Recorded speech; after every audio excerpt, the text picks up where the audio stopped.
Well, Braves fans, here we are. Man, it has been how would you guys describe the start of this season? Terrible, horrible, nightmarish, as bad as you can possibly imagine the start of a season. I mean, but the last time I was with you guys, I was just so positive, so excited about, putting 2024 behind us. 2025 is going to be different. And, obviously there was no guarantee of that. And in fact, five has been worse. So, I wish it was all a bad dream. I wish I woke up and, it was opening day again, and the Braves got off to just an awesome start. And, but that's obviously not reality. The Braves start the season 0-6. Jurikson Profar, their one key addition in the offseason, has been suspended for PED use. Reynaldo Lopez is out at least half the season already with a shoulder problem. The bullpen has proven to be maybe weaker than we even kind of worried it might be. And the offense, which is supposed to be the strength of the team, has looked totally, absolutely incompetent. So, if you were hoping for me to bring positive vibes, I'm gonna struggle. And I'm the optimist, guys. I'm generally optimistic. Okay, there might be a thread of optimism here as I conclude this episode, but it's been a rough one. So hang with me. I'm going to go through this stuff as best as I can. It's not my favorite episode to have to do, but I'm going to do it, and I'm going to do it with you guys. So let's get into it. All right, so guys, I will honestly say this has been the most trying week I think I've ever experienced as a Braves fan. Sure, the Braves, they've had their bad moments. I mean, they were bad back in 2015, 2016, but that was in the middle of a rebuild. You kind of emotionally knew that they were going to be bad, and you just kind of expected it. You expected bad baseball, but this team is supposed to be good. Supposed to be one of the best teams in the league. I mean, I rolled through it with you guys, as we previewed the season, that all projection systems have the Braves as the second best team in baseball. They have the talent, but things have really gone wrong in almost every single facet of the game. I mean, suspensions, injuries, poor performance, poor managing, poor roster construction. Am I missing anything? It's just been really bad. Okay. And I know it's just a week of baseball. It's a really long season, hold me back, hold me down. It's, hold me, hold me. It's going to be okay. I'm sure all you guys are feeling the same thing, but it's rough. And I want to start with Jurikson Profar. And I'm not going to hold back here, okay? I was really excited when the Braves signed Profar. I thought it was a really smart, it was just made a lot of sense to add him. And you can go back and listen to that if you want. I don't know at this point why would you want to do that, but let's talk about Profar. Profar cheats before, during, or after signing this 3-year, $42 million contract. He dishonors the integrity of the game by cheating, by using PEDs.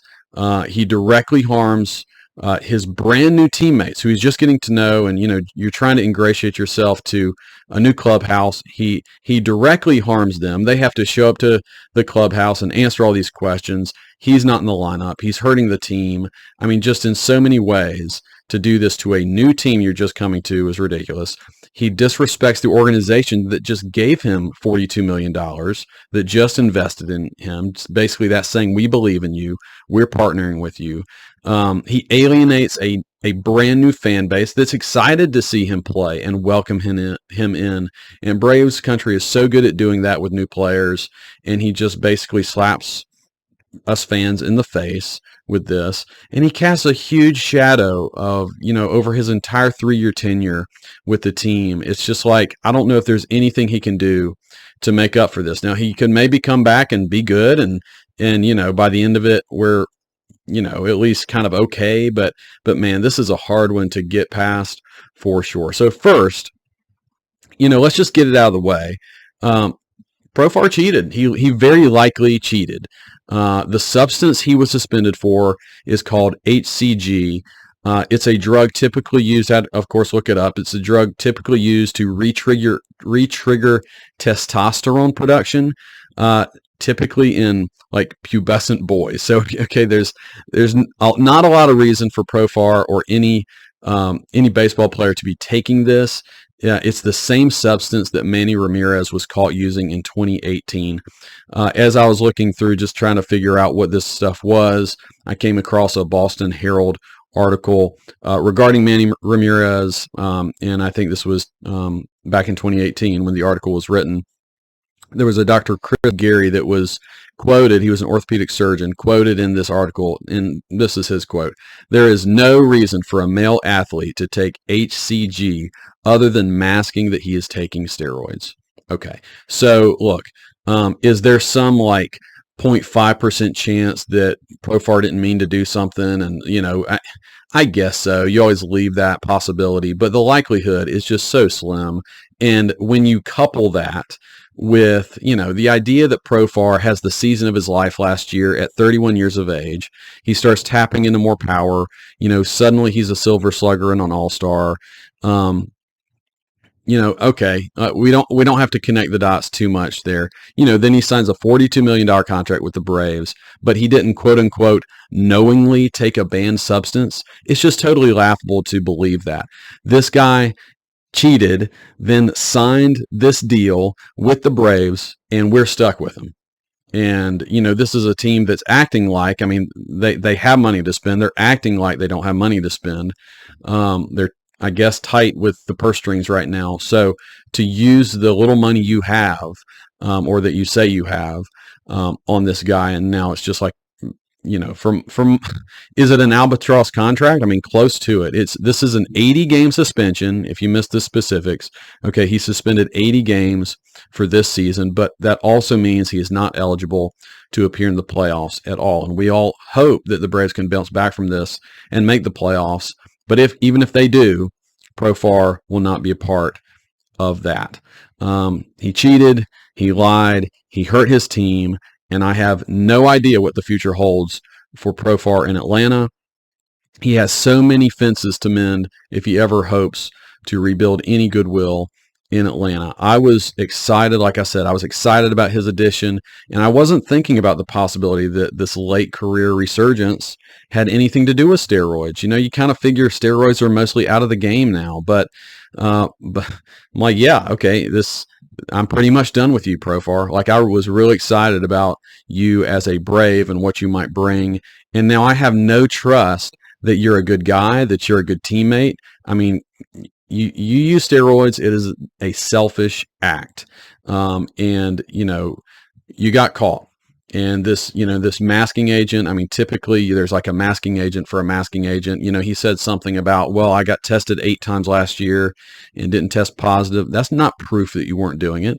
There's just proof now that something didn't get masked just enough to nail you on it. And I don't believe that anything you did in 2024 is legit now. So when you do come back, do I expect big things from you? Not really.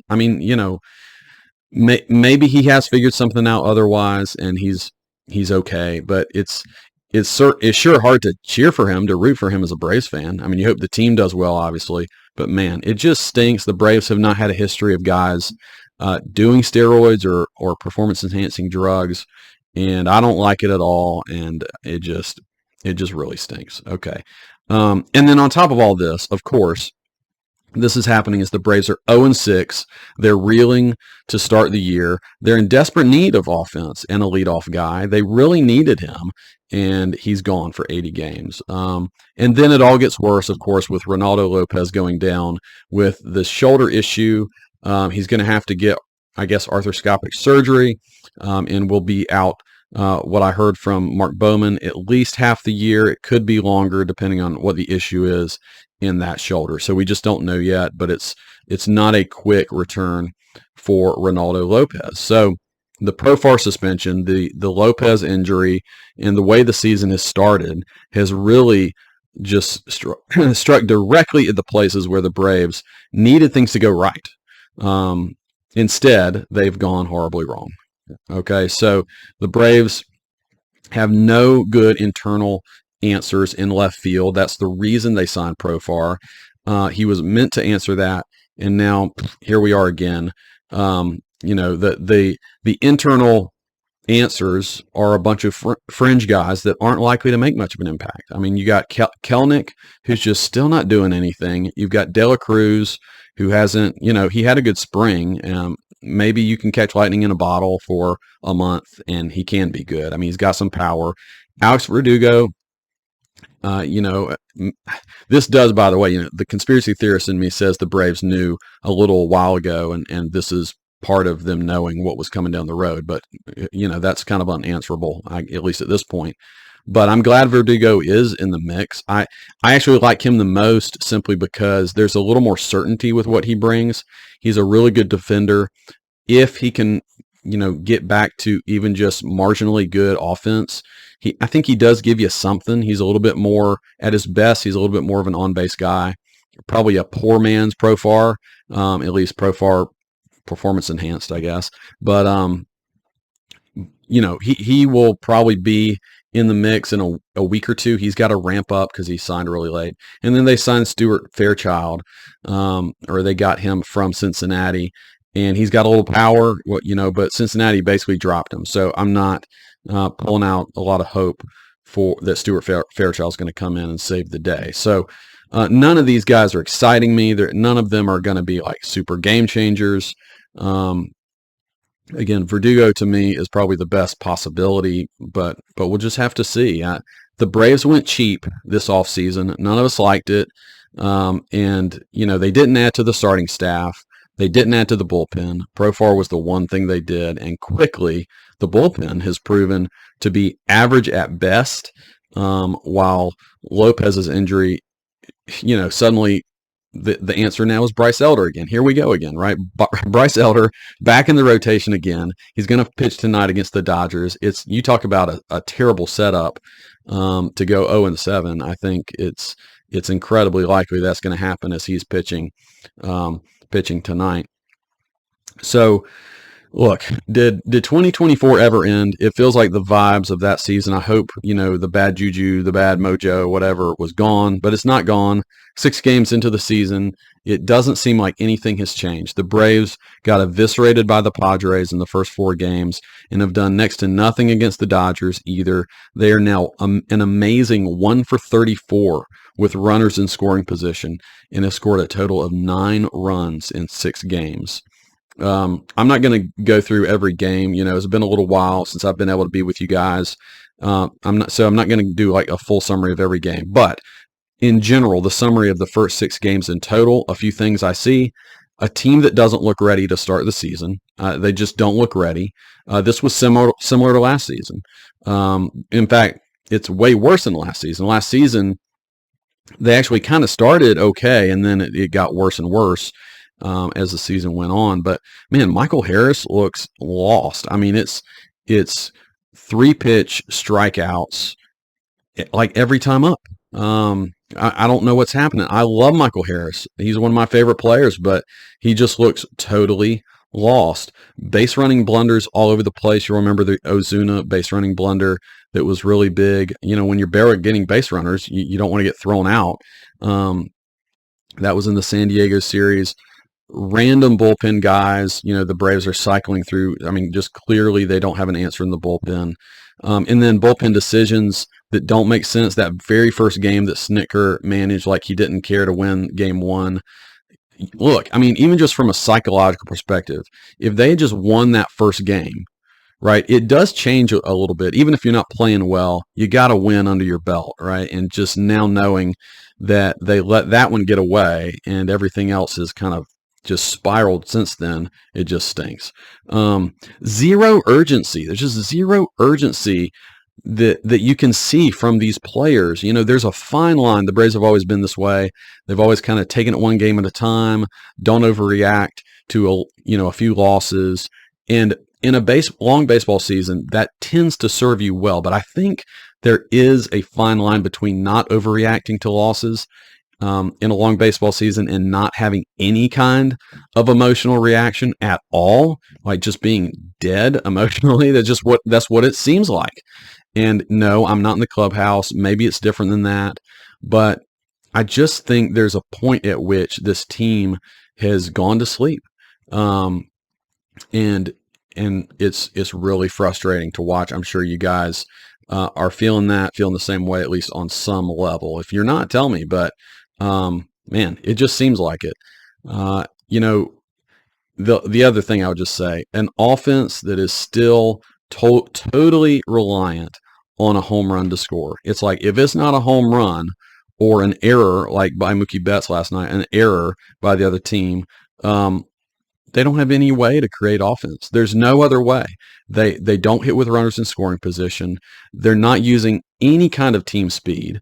Just a couple of stolen bases through the first 9 games. It's just a home run or nothing, and that's what it started to be like last season. We want to talk about injuries all we want last year, but there were some underlying issues that you can just blame on, oh, it was just the injuries last year, but there were some issues going on already last year that seem to have continued this year. All right, so I'm going to give you guys a few things that are particularly worrying me about what I'm seeing. Obviously, it's easy to be really negative after an 0-6 start, but it's just true. And so let me go through these really quickly. All right, the things that particularly worry me with this team. Number one, what seems to be a very stale clubhouse. I know they have great confidence in their abilities. They say it all the time, but something just seems to be missing with this team. Maybe getting Spencer Strider back and Acuna back will heal some of this, but this is a hard one to diagnose. Like, what happened for this team to just go flatline with their emotions and all these other things? I mean, is there, after an 0-6 start, is someone speaking up in the clubhouse? Like, is someone holding guys accountable for playing below expectations? Is there a team meeting happening? I don't know. It just it needs to happen, but I don't know if there's a guy, if there's leadership, if there's what you want, some fire in this clubhouse. It just seems stale. My next thing that I'm concerned about, an ineffective coaching staff. And I mean, it's related to the first thing I mentioned, but there just seems to be absolutely no adjustment or change from last year's poor approach and on-field malaise. That's the word I'll use, malaise. And how is that possible? It's just like, well, last year didn't go our way. Let's just show up and play, and we're good. We'll be fine this year. And just no adjustments are happening. Now, maybe that's not true, but on the surface, it sure seems like that. Like I said, you can't chalk up last year entirely to injuries. Things were going bad before everybody started getting injured. And there were some serious on-field performance issues happening last year that just seem to be still happening right now. And then when I see bad bullpen management, poor base running mistakes, what appears to be a lack of a game plan at the plate, I just start to wonder what is going on with this coaching staff. And I really wonder, there was a report that Snitker might be done after this year. He's kind of non-committal about coaching beyond this year. I'm like, is he going to make it through the year? If the Braves really crater, does Snitker go? Does this coaching staff get turned over? I really wonder, and I wondered it last year, but I wonder more and more if Ron Washington and Eric Young Sr. were more important to this team, just from an emotional standpoint, but also fundamentals. We know Ron Washington was all about that. He held guys accountable. He was outspoken. He was a different type of voice in the clubhouse, and I just wonder if those two, and particularly Ron Washington, were more important in a leadership sense than we even realized. So I've used the term stale for the clubhouse. I'm going to use it again, a stale offense that, again, just relies solely on the home run. I just am seeing this. I don't like it. That's something that Profar was supposed to help with, which, again, it just really is terrible that he is not there to help in this way. But no timely hitting. The Braves, I'll say it again, 1 for 34 with runners in scoring position. It's just evidence of a poor hitting approach. First pitch swings when a guy is struggling to find the plate, chasing pitches outside of the zone. You're too aggressive outside of the zone and too passive with balls inside the zone. No speed on the base paths and allowing easy stolen bases on the other side. Eli White and Nick Allen are the only two Braves, and to have stolen a base. They both have stolen one base. The other two fast base runners you think about, Ozzie Albies and Michael Harris, are barely on base and are unable or unwilling to take a pitch to get on base. Meanwhile, the Braves pitchers look totally disinterested in holding runners on. They don't even care multiple times that the catcher can't even make a throw or no one's even covering the second base bag, just letting runners advance. I do not understand it. And so the weakness on both sides of the stolen base thing, I mean, this is a massive disadvantage for the Braves and a massive advantage you're giving to the other team. Another thing I'm super concerned about, just a total loss of confidence. The Braves used to say all the time, when they won 2021 World Series, something flipped to where they just started to expect to win every game. And that absolutely, you could tell, continue through 2022 and 2023. I don't think it's there anymore, guys. I mean, this team, anything goes bad, they're defeated.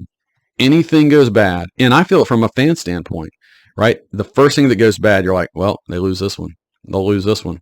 They won't come back from this thing. And you just feel like that, and maybe that's just me and I'm just projecting that on them, but you start reading body language. I think it's there. And that's a tough one to turn around. You got to do some real soul searching, and you got to start winning games consistently for that to turn around. All right, the last thing I'm really concerned about, a front office that is either held back to spend or unwilling to spend. And I think it's probably held back from spending. The Braves team needs were pretty clear in the offseason. Again, they did not address the bullpen. They did not address starting pitching. The needs were not met in the offseason, and this failure has the potential to turn this into a lost season. And I know it's so early, and we're not there yet. I'm not saying it is a lost season, but it has the potential for that.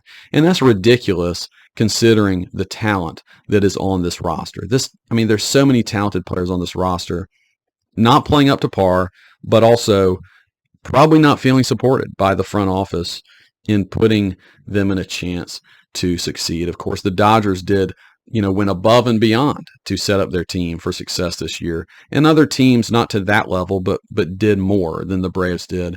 And here we are, with a couple losses, you just start to feel the lack of depth that this team has. Okay, a lot of negative, right? And for good reason. But what must be done? What can the Braves do to turn this around? Okay, number one, it's not going to be easy to make an impact trade this early in the season, right? It's just really hard to do that this early. It's not impossible. Maybe something can happen. But I talked about this offseason. The Braves don't have a great, they don't have any great internal options. Their farm system is not super strong. And so it's harder to make trades on top of the timing being tough. So I don't know. I don't know if that's going to happen. So you start thinking, what are some internal moves that you can make? Well, the first I kind of mentioned, again, I don't think he's going to be a huge game changer, but an Alex Verdugo who could, turn things around in his career and maybe get back to what he was 2 or 3 years ago is a good player that can help you. Maybe a guy that can get on base a little bit more frequently than other guys are right now. A very outside the box that I don't think the Braves will do. But when Sean Murphy comes back, what about putting Drake Baldwin in left field? I know that he's never played an inning in left field. So this is very outside the box.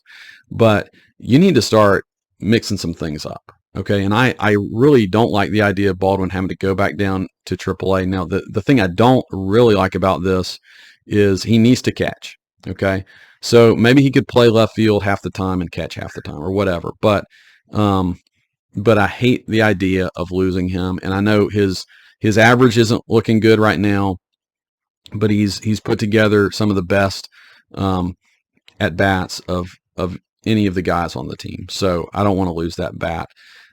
Your impact arms, you might have to start turning to some young guys earlier than you wanted to. A Drew Hackenberg, maybe Herson Waldrop can go into the bullpen.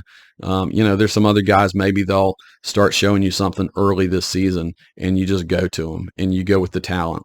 In terms of early trades, the one guy I've heard of could be available earlier than some others is Sandy Alcantara with the Marlins. They've made early trades in the season before. And he's coming off Tommy John. He's pretty much proven that he's pretty good to be back. And the Marlins may not want him to go too far towards the trade deadline. They might get rid of him earlier. Obviously, that would be a massive boost to the rotation. But again, expensive. Can the Braves pull off a trade like that? I don't know. Okay, so that's one thing. Can you do some kind of impact addition early in the season? Also the team must turn things around internally in April. It has to happen pretty soon, and it's gut check time right now. I mean, things would feel a lot better if the Braves could, after this start, go on a 10-2 run or something like that. You get back to 500 or a little better, and then Strider returns to the rotation, and you've still lost Profar and you've still lost Lopez, but you've gotten back on track with the offense, and Strider getting back to the rotation, all would feel much better. But it is gut check time, and they do have to turn things around with just the guys who are available. And the coaches are included on this. It's not just business as usual, and you just do this ho-hum, we'll get them next time kind of attitude. I mean, they need to change up their approach, and they really need to look in the mirror and say, whatever we've been doing the last year plus has not worked very well, and we need to start changing something. Ultimately, the Braves, but they have to turn things around in April so that they can at least be in the mix entering the trade deadline period, right? They could be out of it by then.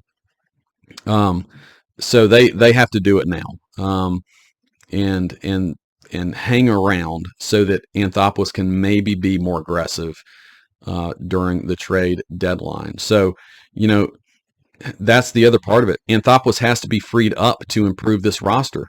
But if there are no players available right now, then he has to at least be aggressive to improve the roster by the trade deadline. The Braves, as an organization, have to release him, release the financial constraints, and go for it. And I don't know if they'll do that. Maybe they just keep the purse strings tight, and they kind of chalk up this year as some lost year or whatever. But I think you can't do that. You cannot do that. You cannot waste this roster and this team. And acting fast is, I think, the thing to do. So, look, by the trade deadline, especially, it might be time to make a bold move. That's the other thing you got to start thinking about. There are just certain things that are not working. So maybe you consider moving a core piece. Maybe an Ozzie Albies goes. And I don't like that. I love Ozzie. I know he's important to the clubhouse, but this clubhouse, this thing, it's not moving smoothly. Okay, so can we make much of an argument that the core shouldn't be broken up on some level? I'm not saying everybody goes. I don't think that would be wise, but something. Ozzie defensively has looked pretty weak. He doesn't look like he has much of an idea at the plate. I love the guy, but maybe it's not Ozzie. Maybe it's another, maybe it's Murphy, maybe it's Olsen, maybe, you can start throwing out names. Profar is going to have no trade value. But you really have to start thinking about getting creative with what to do next. So it goes without saying, I would say these next 2 weeks or so before Strider returns are just so important.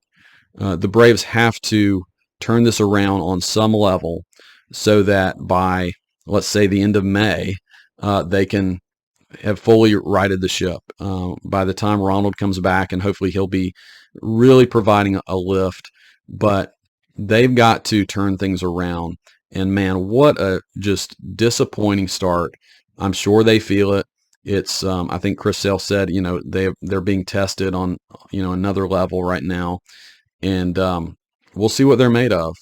They met the challenge on some level last year, but man, 2024 was just such a rough year, and if the first week of the season is terrible and the rest of 2025 is great, hey, I'll take it, right? We can take one terrible week, but hopefully this is not a sign of things to come for the whole season. And the Braves really need to. It is gut check time, and they need to turn things around. I believe that this team has the ability and has the players to do that, but it's not a guarantee, and they're going to have to change, I think, how they do some things. And man, I hope that the organization will give Alex Anthopoulos some freedom to improve this team and improve this roster and not potentially have a lost season. So, guys, we'll see. I mean, I'll be watching. I'm not giving up on the team. I'm a Braves fan for life. But this has been a tough week. I'm sure you're feeling that. And hopefully there are better times ahead. So I will talk to you later. Thanks for tuning in.